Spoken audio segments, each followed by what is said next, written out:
সমাজবার্তা পুজো পরিক্রমায় আমরা এই মুহূর্তে উপস্থিত হয়েছি উত্তর চব্বিশ পরগনার পলতা বাবনপুর সার্বজনীন দুর্গা উৎসব প্রাঙ্গণে।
পুজো কমিটির সদস্যদের কাছে আমরা জানতে চেয়েছিলাম আপনাদের এবছরের থিমের মাধ্যমে আপনারা সমাজের কাছে কি বার্তা দিতে চাইছেন।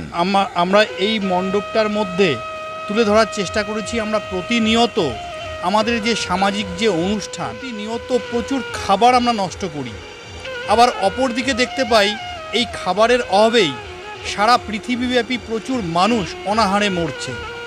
এই বিষয়টাকে মাথায় রেখেই এবছরের আমাদের থিম একটা নতুন চিন্তাভাবনা মানুষের কাছে আনবার চেষ্টা করেছি। আশা করছি যে সমস্ত মা বোনেরা তাদের বাড়ির ছোট্ট ছোট্ট সন্তান সন্ততিদের হাত ধরে এই মণ্ডপ দেখাতে নিয়ে আসবেন, তাদের কাছে একটা ছোট্ট একটা বার্তা অবশ্যই আমরা দিতে পারবো। তারাও যেন বাড়িতে গিয়ে বলতে পারে যে খাবার টেবিলে বসে এই খাবারটা অপচয় করো না, এই খাবারের অভাবে প্রচুর মানুষ আজকে অনাহারে রয়েছে।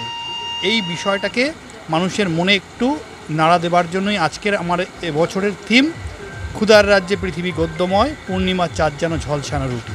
সবাই জানেন আপনারা যে আমাদের বিদ্রোহী কবি সুকান্ত ভট্টাচার্যের ৭০০ তো তাকেই আমরা অনুসরণ করে এই বছরের আমাদের থিম।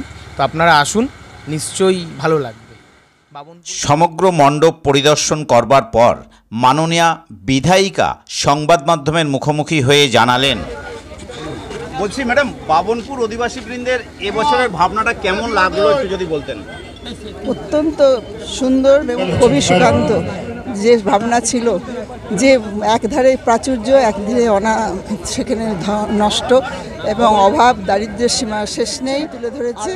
যে মানুষ একদিকে অনাহারে হাহাকার করছে, মা দুর্গার কাছে সেই রূপটা একটা তুলে দিয়েছে। মা যেন সেই দরিদ্র ঘরের যে জননী, তার সন্তানরা না খেতে পেয়ে মায়ের কাছে আরতি জানাচ্ছে, ক্ষুধায় যেন হাত পেতে পড়ে চেয়েছে খাবার দাও।